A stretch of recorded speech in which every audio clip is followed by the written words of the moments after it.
Muy buenos días. Gracias por recibirnos en sus hogares.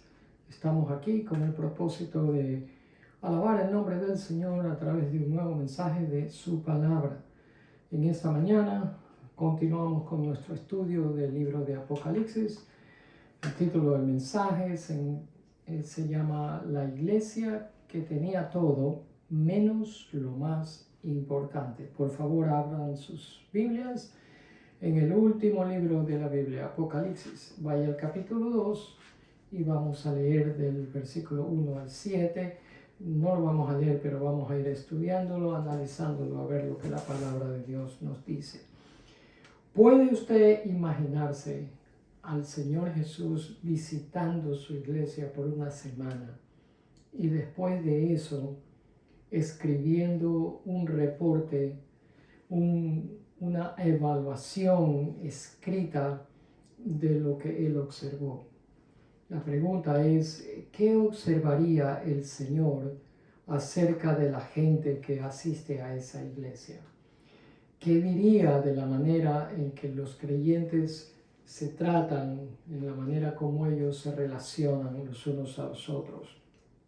Pues como dije, hoy vamos a ir a Apocalipsis 2, del 1 al 7, donde encontramos un análisis fascinante hecho por Jesús mismo respecto a 7 iglesias del Nuevo Testamento. Hoy empezamos ese estudio de las 7 iglesias. Los versículos 1 al 7 solamente hablan de una de las 7.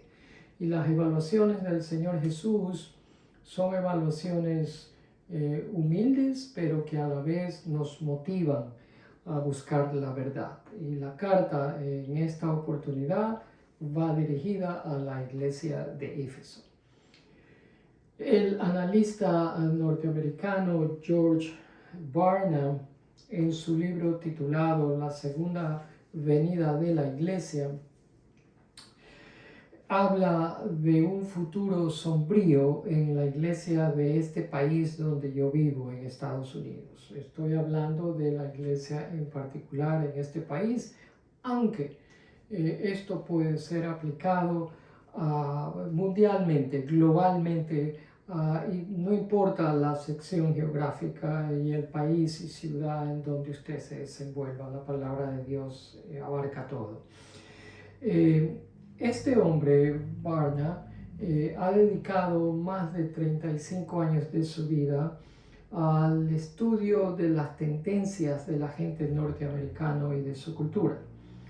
Y él en su libro habla de dos posibilidades. Una, de que en la iglesia ocurra avivamientos masivos y que la iglesia regrese al Señor en grandes cantidades. La otra posibilidad es una total anarquía moral. Y cuando habla de esta última, es la que él teme que pudiese ocurrir más que la primera.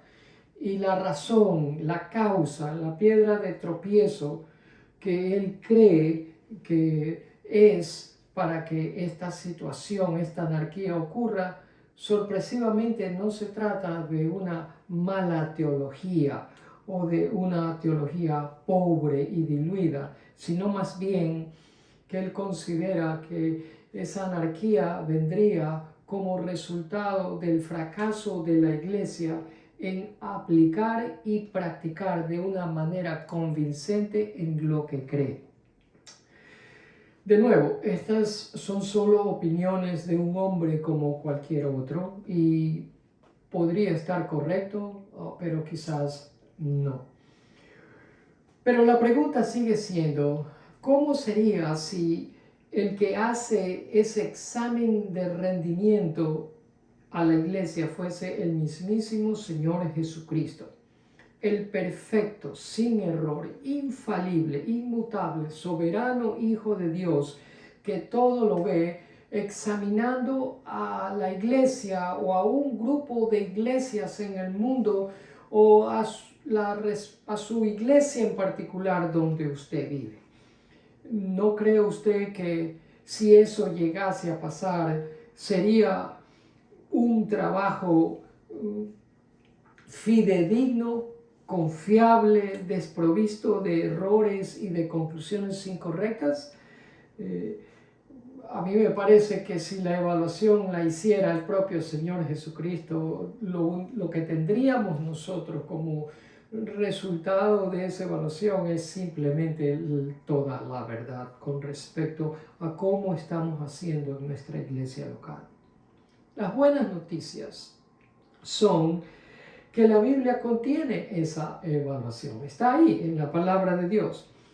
Y la realidad es que no hace ninguna diferencia que estas cartas fueron dirigidas a 7 iglesias del primer siglo, porque cuando usted las lee suenan como que hubiesen sido escritas recientemente y tomando en cuenta a la situación que ocurre en nuestras propias iglesias respectivamente. Es decir, que estas evaluaciones contienen verdades que son abarcadoras para todas las épocas, todos los tiempos, todos los siglos. Contienen palabras que son importantes, relevantes, penetrantes y oportunas para cualquier iglesia en existencia. El Espíritu le comunica al apóstol Juan que escriba las cosas que son. Perdón.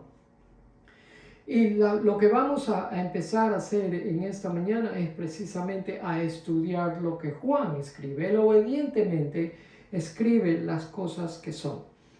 En los días del apóstol Juan, estas 7 iglesias a las cuales me estoy refiriendo y de las cuales vamos a hablar, no eran ficción, eran una realidad. Estas iglesias existían en sus respectivas ciudades y tenían sus respectivos nombres. Eran iglesias que estaban funcionando, operacionales, iglesias que estaban creciendo y que estaban haciendo un determinado impacto en la sociedad de entonces. Antes de empezar, permítame hacerle algunas observaciones de cosas que ocurren en todas las cartas, en cada una de las 7 iglesias, porque hay ciertas cosas que se repiten. Por ejemplo, en primer lugar, en cada una de las cartas a las 7 iglesias se repite la expresión escribe al ángel.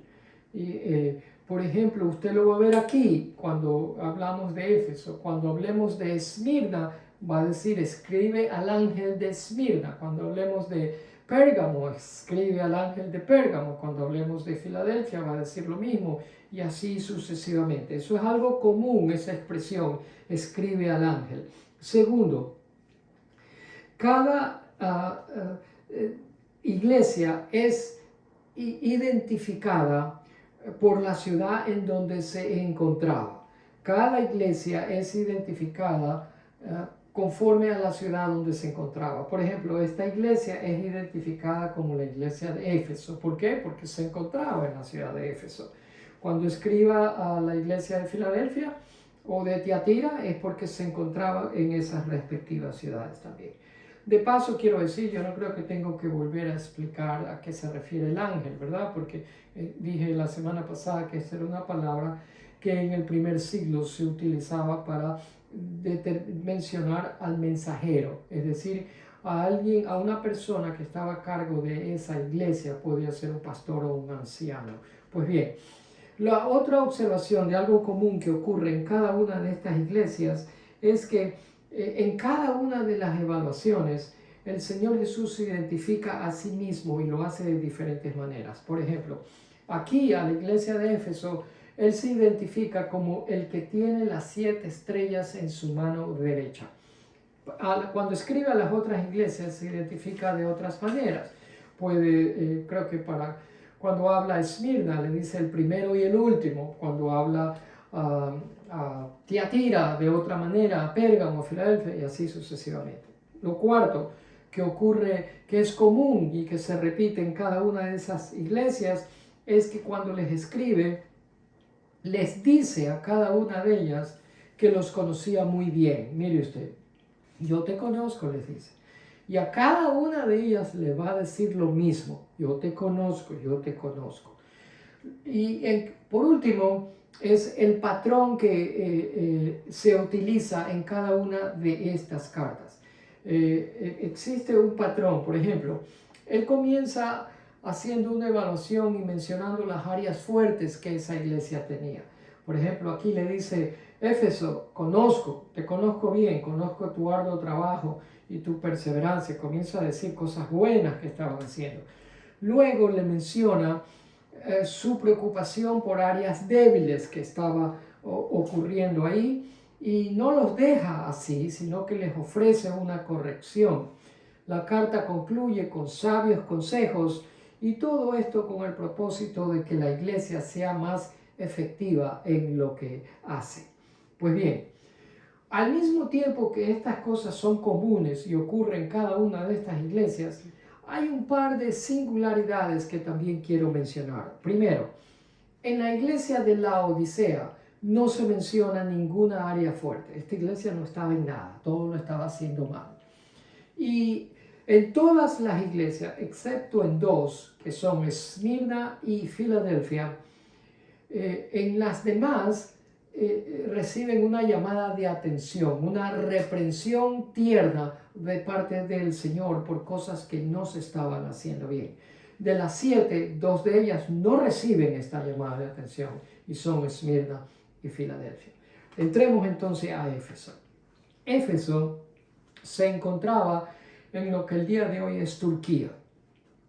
Éfeso es la iglesia más cercana a la isla de Patmos, que era donde el apóstol Juan se encontraba en exilio. Quizás por esa razón es la que recibe primero esta carta de parte del apóstol. Quizás, no estoy diciendo que así fue, pero quizás la cercanía, la proximidad de la ciudad de Éfeso a la isla de Patmos hizo que la carta llegase a esta iglesia primero. No era un lugar fácil para pastorear ni para predicar la palabra. Una de las 7 maravillas del mundo se encontraba precisamente en Éfeso, y era el templo a la diosa Artemisa, o Diana, llamada por los romanos. Era diosa defensora de las mujeres, de la fertilidad, de la casa, y era la diosa en todo el continente asiático en el primer siglo. Jesús se identifica rápidamente como el autor, el origen del mensaje, y les dice: el que camina en medio de los 7 candeleros de oro dice estas cosas. Es decir, Jesús es el que camina en medio de los 7 candeleros, y él se identifica a sí mismo. Quiere decir que lo que van a escuchar viene del Señor Jesús, no viene de invento del apóstol Juan, sino directamente de Jesús a través del apóstol Juan. Lo que nos dice esto es que el Señor Jesús conoce todo acerca de cada uno de nosotros. De hecho, lo dice en el versículo 2, la primera parte.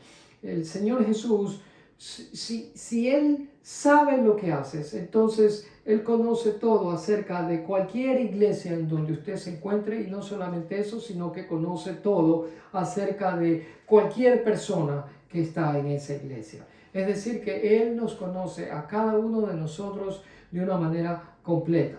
Conoce nuestro pasado, conoce cada sufrimiento, cada prueba, cada tribulación, cada éxito, cada fracaso.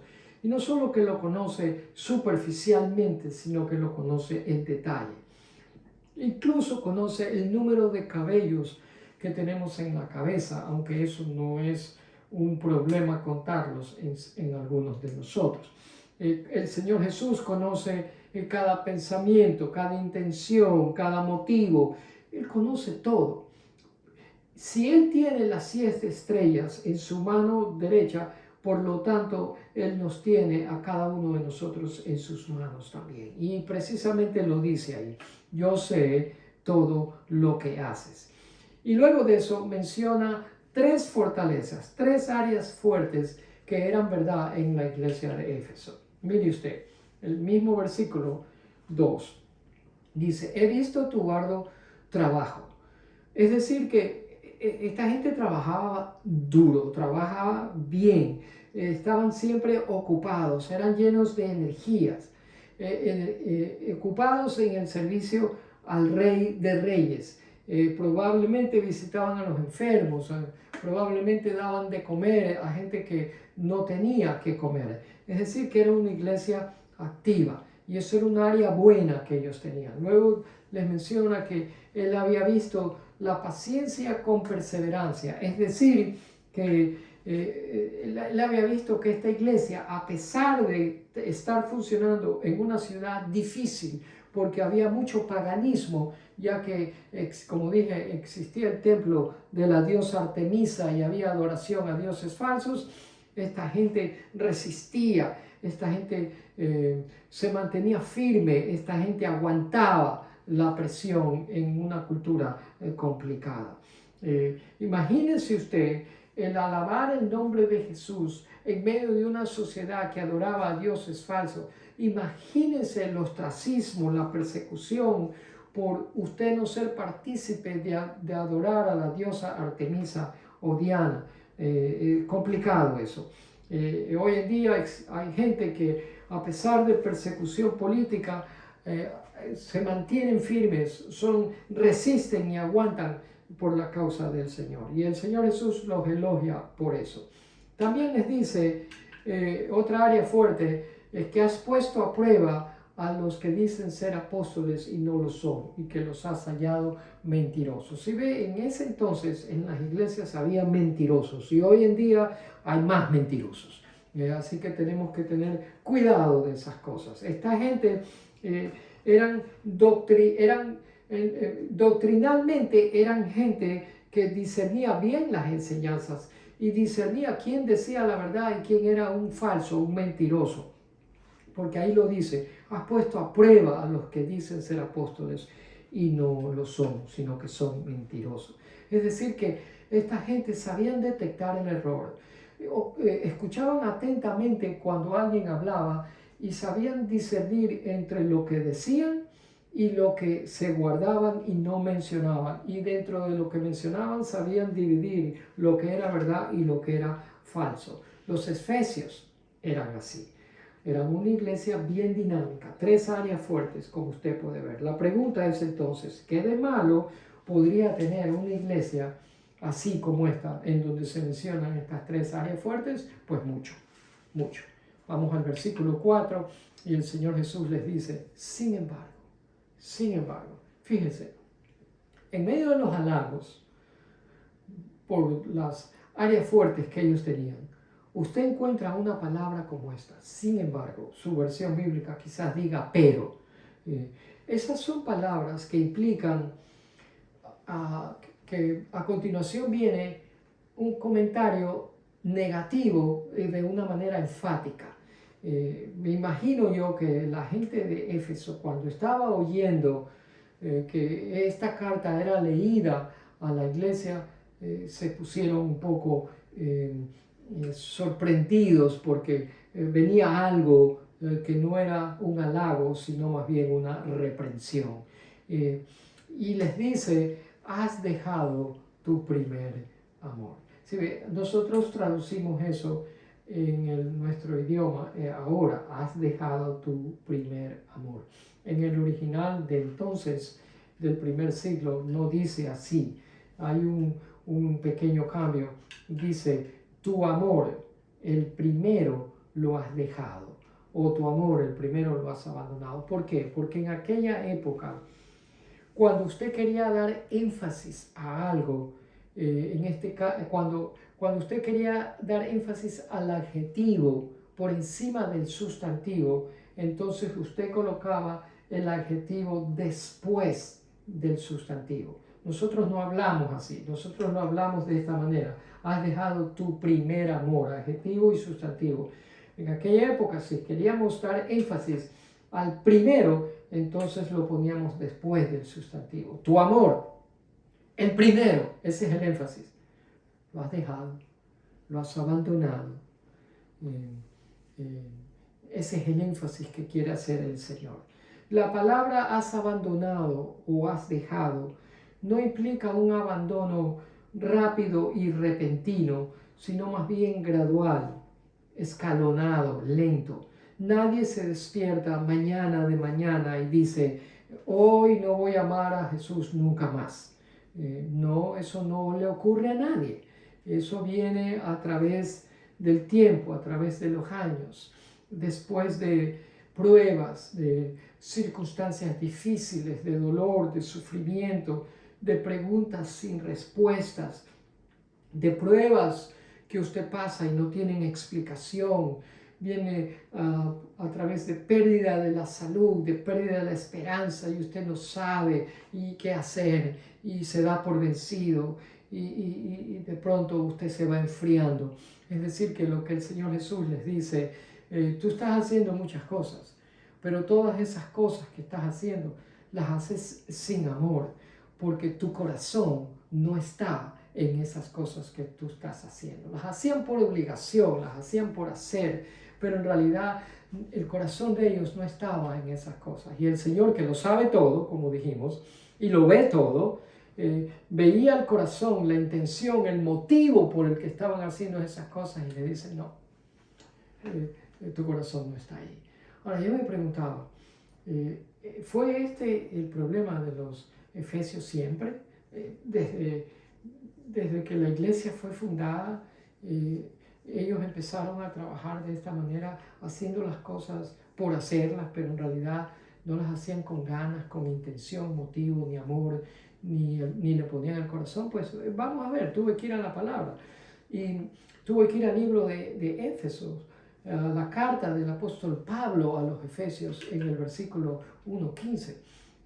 Esta carta de Pablo fue escrita alrededor de los años 60.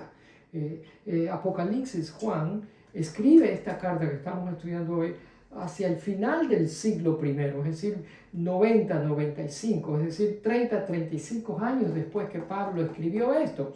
Por lo tanto, vamos a ver qué pasó durante esos 35 años. Si ellos empezaron así fríos, siempre fueron fríos, o si empezaron bien y después con el pasar del tiempo gradualmente se volvieron fríos. Pero esto fue escrito alrededor de los años 60 y Pablo les dice, por esta razón, yo también, habiendo oído de la fe que tienen en el Señor Jesús, ellos tenían fe, y de su amor, ahí había amor, es decir, que se relacionaban bien, no eran fríos, había amor para con todos, ¿se da cuenta? Y hacia el final de esa misma carta, en el capítulo 6, el apóstol Pablo les escribe y les dice, paz sea a los hermanos y amor con fe, de parte de Dios Padre y del Señor Jesucristo. La gracia sea con todos los que aman a nuestro Señor Jesucristo con un amor incorruptible. Esta gente amaba al Señor Jesús con un amor incorruptible. Amor incorruptible es la misma clase de amor que el apóstol Pablo le menciona a los Corintios en 1 Corintios 13. Y les dice que sin amor somos como un metal ruidoso y como un címbalo que resuena. Somos fofo, no tenemos nada. Si usted y yo no amamos, no tenemos absolutamente nada. Podemos tener todo el conocimiento, podemos decir que tenemos una fe grande, pero si no hay amor, no hay nada. Y en esa carta de 1 Corintios 13 del apóstol Pablo, él dice que hay tres cosas que son importantes: el amor, la fe, la esperanza y el amor. Y que de esas tres, la mayor, la más importante, es el amor. Si no hay amor, no hay absolutamente nada. Pues bien, esto fue hacia el año 60 del primer siglo. Pero 30-35 años después, hacia el final del primer siglo, el apóstol el apóstol Juan escribe a los Efesios la carta del Apocalipsis y esta misma iglesia, la iglesia de Éfeso, seguía teniendo todo, pero había perdido el amor. Tenía todo, pero menos lo más importante. ¿Y qué era lo más importante? El amor a Jesucristo. Y esta actitud debe de haber roto el corazón de Dios, hablando en términos figurativos, ¿verdad? Porque nadie rompe el corazón de Dios, pero debió haber entristecido el Espíritu de Dios. Porque si bien estaban ocupados en muchas cosas, Y si bien eran una iglesia activa y dinámica, la verdad es que no tenían el tiempo para una relación cercana e íntima con el Señor Jesús como antes la habían tenido. La iglesia había cambiado. Pero lo bueno es que la palabra de Dios nunca nos deja en la inmensidad de nuestra culpabilidad. Y a propósito, no quiero que usted diga, sí, pero esto fue algo que pasó lejanamente, hace más de 2000 años, y pasó a una iglesia en particular que ya no existe hace más de 2000 años. Un momento, esto nos describe a cualquiera de nosotros también en el siglo XXI. Por eso es que quiero preguntarle si quizás ha habido momentos en su vida cuando el amor suyo por el Señor fue tan débil como el de los Efesios. ¿Ha pasado usted por periodos de enfriamiento en su relación con Dios a tal punto que ese amor que antes era fuerte y vibrante de pronto está débil y diluido, tal como sucedió con los creyentes de la iglesia de Éfeso? A mí me ha sucedido y tengo que confesarlo, fue horrible, fue desastroso. No dejé yo de hacer las cosas buenas, como los efesios tampoco dejaron de hacer las cosas buenas. Ellos siguieron ministrando a la gente en Éfeso, siguieron ayudando a los pobres, visitando a los enfermos. Yo también seguí predicando, ministrando, pastoreando, sirviendo a la gente, cuidando a mi familia, pero no como solía hacerlo. Hubo una cierto tipo de pérdida de enfoque y claridad de la vida. Por eso es que en el versículo 5 el apóstol Juan les dice tres cosas que nosotros deberíamos de poner atención en esta mañana. La primera que le dice es recuerda por tanto de dónde has caído. Recuerda de dónde has caído. El recordar, mis amados, es el primer paso para regresar donde usted un día estuvo. Ese es el primer paso, usted recuerda. El hijo pródigo recordó su casa y a su padre y regresó. El Señor Jesús le había dicho al apóstol Pedro que lo iba a negar 3 veces. Y la noche del arresto del Señor Jesús, Pedro lo niega 3 veces. El Señor Jesús miró a Pedro y éste recordó las palabras del Señor Jesús y lloró amargamente. Los hermanos de José, cuando estuvieron frente a frente con José, primer ministro de Egipto, y no lo reconocieron, se recordaron la maldad que habían hecho contra su hermano y tuvieron miedo. David, cuando fue confrontado por Natán por su pecado de adulterio, recordó cuando el profeta le dijo la verdad de su hipocresía y se arrepintió de verdad. Por lo tanto, estas palabras son para nosotros. Recordemos de dónde hemos caído. Y el verbo está en el principio continuado, es decir, que no solamente quiere decir recuerda de vez en cuando, sino continúa, sigue recordando. Es decir, que el propósito del Señor es que nosotros continuemos llenando nuestra mente con recordatorio de lo que una vez fue. Acuérdese de lo que una vez fue, el gran amor, la pasión el fervor que usted sentía por el Señor y por las cosas de Dios. Y eso es algo que debemos de continuar recordando todo el tiempo. Pero Él también les dice en el mismo versículo 5, arrepiéntete y haz las primeras obras. 2 cosas le dice ahí. La primera es arrepiéntete, lo cual significa cambia de parecer, cambia de dirección, vas mal, necesitas hacer un cambio total. Y hazlo ahora, no esperes para mañana. La cosa es ahora, en este momento. Es decir, el Señor Jesús nos dice, asume tu responsabilidad, reconoce tu parte que te toca en ese enfriamiento. No eches la culpa al pastor, a la gente, a nadie. Reconoce tu parte en ese enfriamiento. Porque la verdad, mis amados hermanos, es que el Señor Jesús no ha cambiado a través de los siglos.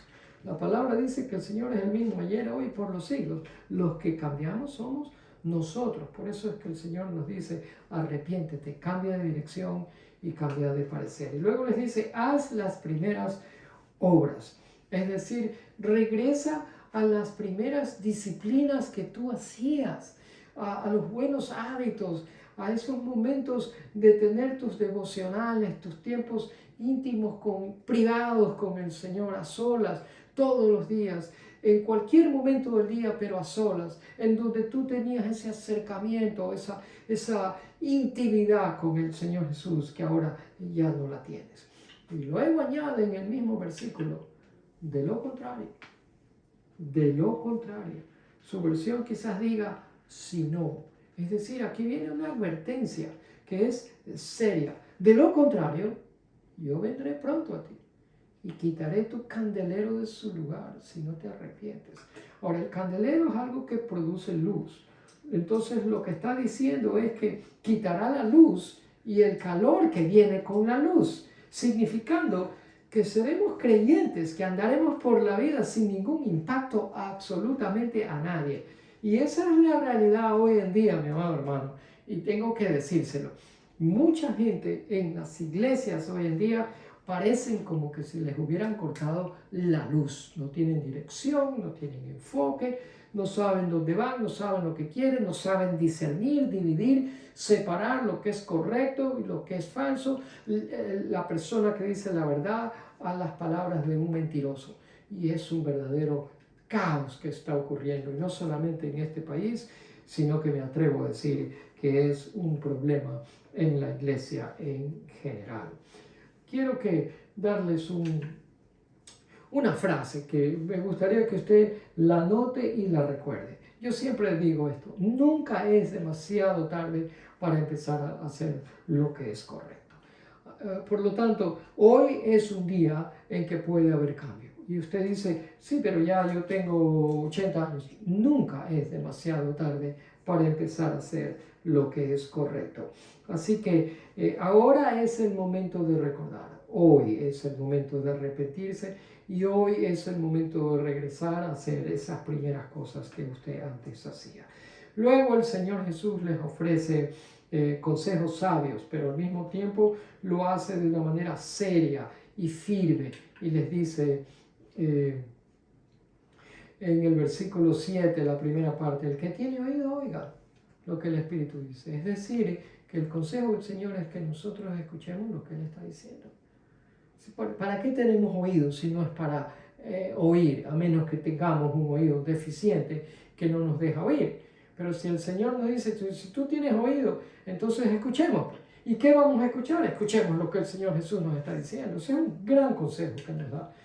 Otro consejo es, en el mismo versículo 7 dice, al que venza, le daré de comer del árbol de la vida, que está en medio del paraíso de Dios. Esto es un sinónimo de arrepentimiento, de regresar al Señor. El que venza es el que se ha arrepentido y ha cambiado de dirección y ha arribado bien. Por lo tanto, al que se arrepiente, hay aquí una especie, una imagen de intimidad con el Dios soberano. Tremendo consejo también. Ahora, déjeme darle unas pautas prácticas que podemos comenzar a aplicar. Y no nos cuesta nada. Y con esto termino. Primero, Jesús nos conoce perfectamente. Ya lo habíamos dicho. Jesús, yo te conozco, dice. Él nos conoce completamente y perfectamente. No hay razón, si Él me conoce a mí totalmente y perfectamente, no tengo ninguna razón para andarme escondiendo de Él, porque con Él no hay secretos. Yo no me puedo esconder ni puedo tener secretos de la omnisciencia de Dios ni de la omnipresencia de Dios. Él está en todas partes y a donde yo quiera esconderme, Él también está. Así que sepa eso. Jesús lo conoce a usted, mi amado hermano. Segundo, Jesús nos ama incondicionalmente. Jesús lo ama a usted, al margen de las veces que usted haya fallado. Si usted se arrepiente y vuelve al Señor, el Señor lo recibe con los brazos abiertos porque Él lo ama. Por lo tanto, hace sentido regresar a alguien que nos ama incondicionalmente. ¿Cómo no voy a hacerlo si Él nunca me va a rechazar y puedo siempre regresar a Él? Tercero, Jesús nos recompensa abundantemente. Es decir, que acabamos de leer ese versículo del árbol de la vida. Es decir, que la misma comunión que Adán y Eva tenían en el paraíso, el Señor Jesús nos las ofrece a nosotros también. Yo quiero eso y espero que usted también. Por último, Jesús nos llama tiernamente. Yo no sé si usted lo puede escuchar. Mi amado amigo, mi amado hermano, ¿lo puede escuchar? Porque Jesús lo está llamando y a mí también. Si el Señor Jesús lo está llamando y el Señor dice que usted tiene oído con el propósito de que usted lo escuche atentamente a Él, entonces vaya a Él en este momento y no tarde más. Hoy es el momento en que las palabras del Señor Jesús, recuerda, arrepiéntete y vuelve a hacer lo que antes hacía, se pueden volver a ser realidad en la vida suya. Ese es mi deseo y mi oración para usted. Incline su rostro para orar. Padre, confieso, y de seguro hay gente que me está escuchando que pueden decir lo mismo. Confieso que en ocasiones no te he amado a ti o a otros alrededor mío como me has dicho que lo haga. Ayúdame en mi camino de arrepentimiento. Sé que amas incondicionalmente en Cristo y así también debo de amar yo. Gracias por preocuparte por mí a lo largo de toda mi vida, incluso cuando las veces que me he extraviado hayas estado tú y nunca me has dejado de amar. Gracias por hablarnos sin titubeos, sin adornos y de una manera directa a nuestro corazón. Gracias por tu ternura en medio de la llamada de atención, porque cuando nos reprendes lo haces siempre lleno de bondad, lleno de gracia y de ternura. Gracias por aceptarme cuando regreso a ti arrepentido. Gracias por darnos nueva dirección que en nosotros produce una satisfacción que ya nos habíamos olvidado de experimentarla. Gracias por habernos ministrado hoy, en esta mañana, profundamente con la palabra tuya. Que el mensaje haya sido real, vibrante y enriquecedor y que cambie nuestras vidas y que ese cambio empiece hoy. A lo largo de esta semana ayúdanos a recordar lo que hemos escuchado y a ponerlo por práctica, a aplicarlo de una manera convincente en todo lo que hemos creído.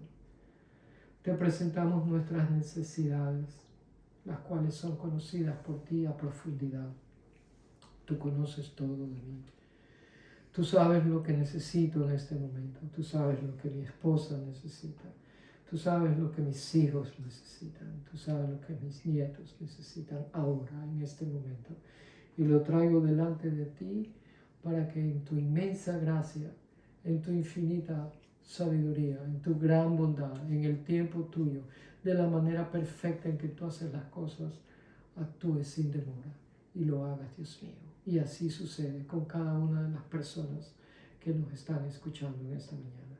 Que sus necesidades sean suplidas también conforme a tu gran amor y misericordia que sientes por ellos. Padre, te damos a ti el honor y la alabanza, la gloria y la adoración.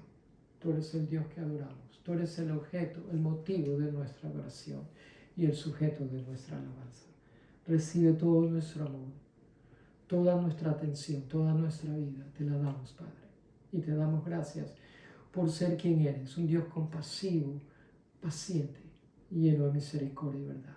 En el nombre de Jesús te bendecimos. Amén y amén.